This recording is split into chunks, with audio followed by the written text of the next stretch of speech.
बिस्मिल्लाहिर्रहमानिर्रहीम। अस्सलाम वालेकुम नाज़रीन, मैं हूं इब्राहिम और आप देख रहे हैं लब आज़ाद टीवी। अहमद वली खान साहब का बहुत बहुत शुक्रिया और आपको वेलकम बैक। क्वेटा से आप इस्लामाबाद पहुंचे। थैंक यू जी, थैंक बड़ा आपका सियासी सरगर्मी रही और आप बड़े मसरूफ रहे सर। यू जी। अल्हम्दुलिल्लाह अल्हम्दुलिल्लाह। सर पहले इंटरनेशनल डिस्कस कर लेते, बाद में नेशनल पे आते हैं। क्या वजह है कि अफगानिस्तान हक्कानिया को छोड़ के देवबंद चले गए, इस्लामाबाद को छोड़ के दिल्ली चले गए? और मेरे ख्याल में प्लान का हिस्सा है, तो मुझे कोई और वजह नहीं लगती। तो पाक अफगान ट्रेड इस वक्त मुतासर है।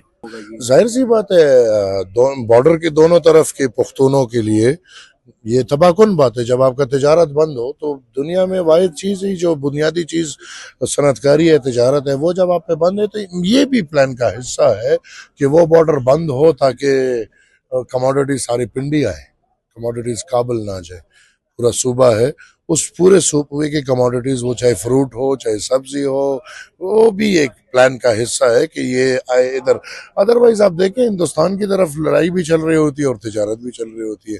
इस तरफ मुझे समझ नहीं आती, लेकिन ये सब आयल से के प्लान का हिस्सा है। और बदकिस्मती से ये प्लान जो बना रहा है वो पीछे बैठा हुआ है। वो जो आपने कहा इंटरनेशनल पे बात करते हैं, तो वो इंटरनेशनल जो है प्लान उनका है। ये तो अगर इंडिया को देख लो, पाकिस्तान को देख लो, अफगानिस्तान को देख लो, सऊदी अरब को देख लो, ये तो बस प्लान में इस्तेमाल होते हैं। इंडियन वजीर दिफा ने एक बयान दिया कि सिंध जो पाकिस्तान का सिंध है इंडिया का हिस्सा बन सकता है। कैसे देख रहे हैं इंडियन वजीर दिफा का ये बयान? मेरे ख्याल में अब वो वक्त नहीं रहा। पाकिस्तान एक हकीकत है और इस हकीकत को अब सबने तस्लीम करना है। मतलब हम 70 साल बाद भी ये बोलेंगे कि इस हकीकत को ना तस्लीम करो, तो ये तो हो ही नहीं सकता। पाकिस्तान एक हकीकत है और इसी तरह अफगानिस्तान भी एक हकीकत है। पाकिस्तान, अफगानिस्तान, हिंदुस्तान, चीन, ये सब हकीकतें हैं। और मैं ये समझता हूँ कि इनके बीच में अब उन लोगों, ये बेवकूफ़ों को बाहर करो यार। ये बेवकूफ़ लोग हैं जो इस तरह के बयान देते हैं। दो मुल्कों के दरमियान में लड़ाई कराना बहुत आसान काम है। मुश्किल काम तो डिप्लोमेसी है। हुकूमतों का काम तो डिप्लोमेसी होता है। हुकूमतों का काम तो अपने अवाम को बचाना, अपने अवाम के लिए बेहतरी लाना है। ये नहीं कि भाई बस बेवकूफ़ाना हरकत करो और जंग करो। तो जंग को तो कोई इधर वो उसने किया ना, वो यूक्रेन में आपने एक बेवकूफ़ वज़ीर आज़म बैठ गया, उसने यूक्रेन को तबाह और बर्बाद कर दिया। तो मैं समझता हूँ कि हुकूमतों का काम तो डिप्लोमेसी है। अक्रॉस द बॉर्डर्स उन लोगों को सामने आना चाहिए जो लड़ाई नहीं चाहते, जो जंग नहीं चाहते। हिंदुस्तान में there are millions and billions जो जंग नहीं चाहते। पाकिस्तान में there are millions and billions जो जंग नहीं चाहते। अफगानिस्तान में इसी तरह लोग जो जंग नहीं चाहते। और यही लोग तीनों लोग देखें, दुबई में बड़ी अच्छी जिंदगी गुजार रहे होते हैं, एक ही जगह में रह रहे होते हैं, एक ही दफ्तर में काम कर रहे होते हैं, एक ही जगह में जिंदगी बसर कर रहे होते हैं, एक ही कारोबार में, एक ही दफ्तर में। तो अपने मुल्कों में क्या मसला है? लिहाजा मैं समझता हूँ कि ये चीज़ें अब ख़त्म करो, अमन की तरफ आओ। अल्लाह ने इज्जत दी है, अल्लाह ने बहुत इज्जत दी है। अब इसको रोक के अमन की तरफ आना चाहिए। वो अगर हिंदुस्तान हो, वो पाकिस्तान हो, या अगर वो अफगानिस्तान हो। सर पाकिस्तान को एक बार फिर दहशतगर्दी का सामना है, तो पाकिस्तान को इस वक्त क्या करना चाहिए? सफारती महाज पे पाकिस्तान कहाँ करे? इंटरनेशनल कम्युनिटी को हम कैसे एंगेज कर सकते हैं? हम देखें, जब तक ये एतमाद नहीं दे सकते उन लोगों को कि हम ये टेररिज्म को क्रश कर रहे हैं, तो हम नहीं खड़ा कर सकते। और बदकिस्मती से फिर नहीं, ये 50 साल से चल रहा है। अटक के उस पार जो जिंदगी गुजारे उसको समझ आए कि ये क्या है, लेकिन हमें समझ है ये क्या है। ये वो आग है जिसको कभी फैलाना है और कभी वापस रोकना है। तो जब आग फैलाएंगे तब भी लोग जलेंगे, जब आग को वापस रोकेंगे तब जो बचे होंगे उनकी तबाही होगी। और ये तो 50 साल से बदकिस्मती से एक पॉलिसी चल रही है जिसमें एक कौम को कॉम्प्रोमाइज कर दिया गया है। मैं समझता हूँ कि अब वक्त आ गया है कि रियासत हकीकती कोई ऐसे पॉलिसी अपना ले कि वो हमें बता दे। इंटरनेशनल को छोड़ दें यार, हमें अब ये एतमाद नहीं है। आप देखें इधर तो ऐसी बातें करेंगे तो फिर बड़े कानून है और चीज़ें हैं। लेकिन अगर मैं आपसे सिर्फ ये पूछूं कि क्या रियासत पाकिस्तान दहशतगर्दी ख़त्म करने में नज़रियाती तौर पे सही रास्ते पे जा रहा है, तो इधर जो भी रह रहे हैं उनको समझ है कि क्या हो रहा है। लिहाजा ये बहुत बड़ा सवालिया निशान है सर। मैं कह रहा हूँ भाई, दिन को पुलिस है, रात को वो लोग हैं। कौन ला रहे, कौन दे रहे हैं उनको? देखिए یس وی ہیو ٹو گو. کیا آج مجھے یہ اعتماد کوئی دے سکتا ہے کہ they will never be our heroes again, they will never be our assets again. اس طرح تو تباہی ہے نا. دیکھو 10 سال ایسٹ ہے, 10 سال دشمن ہے, 10 سال ایسٹ ہے, 10 سال دشمن ہے. کیا ہمیں نہیں پتا حقانی کون ہے؟ کیا ہمیں نہیں پتا کہ افغانستان میں جن کی حکومت ہے ان کے پاس شناختی کارڈ کدھر کے ہیں, ان کے خاندان کدھر رہ رہے ہیں؟ کیا یہ جو وزیر خارجہ, جو وزیر داخلہ کے خارجہ ہے متقی, اس کا بھائی ٹھیکیدار کدھر ہے؟ تو اس باتوں پہ لانے والے کون تھے سر پاکستان میں؟ لانے والے تو بات کی بات ہے, بنانے والے کون ہیں؟ جی بھی بہت بڑا سوال ہے انشاءاللہ. لیکن بنانے والے کون ہیں؟ اب تو قوم تباہ ہو رہا ہے نا. پختون دہشت گرد ہے آج کل, کیا بولا جا رہا ہے؟ پختون دہشت گرد. بنانے والے کون ہیں؟ بنانے والے, ٹریننگ کرنے والے, اس پختونوں کو بدنام کرنے والے, ہمارے علاقوں میں ازبک اور تاجک لانے والے کون ہیں؟ پوچھیں گے نا.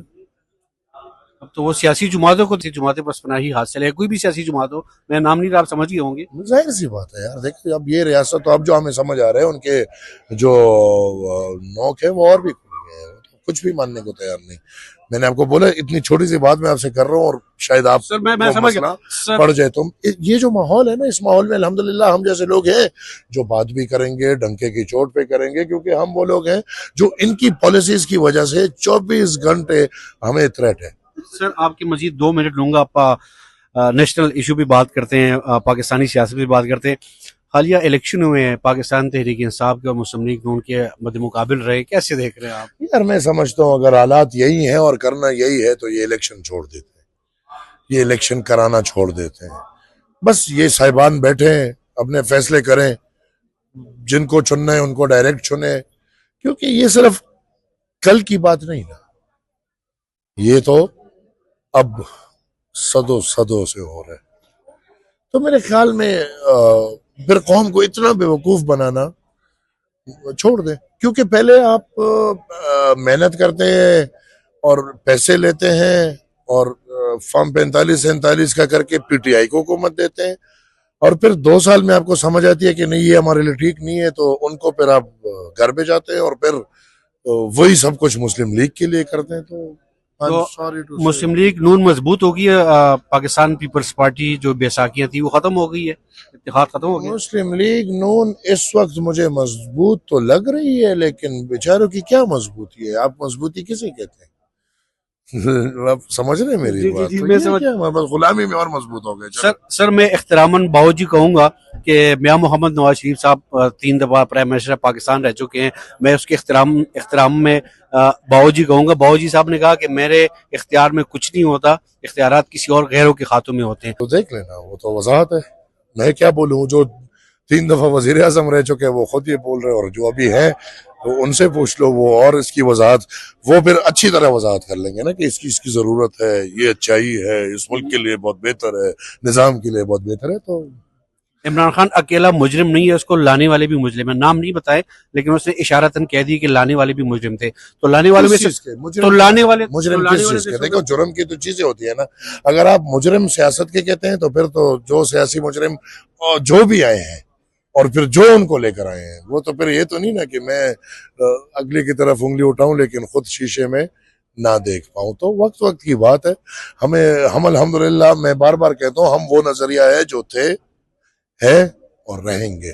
ہمیں 70 کے دور بھی یاد ہے, ہمیں اس کے بعد کے 80s کے ادوار بھی یاد ہے, اور ہمیں پھر 2010 کے ادوار بھی. آخر میں مختصر ایک صاحب ہے, اس کا آپ نام نہیں لینا چاہ رہے تھے اور جانتے بھی نہیں تھے, لیکن اس نے آپ سے رابطہ بھی کیا, وزیر اعلیٰ کی بات کر رہا ہوں, آپ سمجھ گئے ہوں گے, اس نے پھر آپ سے رابطہ بھی کیا. اس وقت صوبائی لیول کی بات کرو, اس وقت صبح کس طرف جا رہے ہیں؟ فرسان ہے بھائی, نہ کوئی حکومت ہے, نہ کوئی حکومتی مشینری ہے, کوئی فکر ہے, نہ قوم کا کوئی خیال ہے, نہ آج تک کوئی بولا گیا کہ بھائی صوبے کو ترقی دیں گے, صوبے کو امن دیں گے, صوبے کے لیے کوئی NFC میں اپنا حصہ لے کر آئیں گے, کوئی 18 امنڈمنٹ پہ عمل کریں گے. وہ تو کچھ بھی نہیں. ایک ہی ان کی فکر ہے, وہ قیدی نمبر 800 چور کی رہائی ہے, اور وہ بس ڈرامے اور چلتا رہے گے.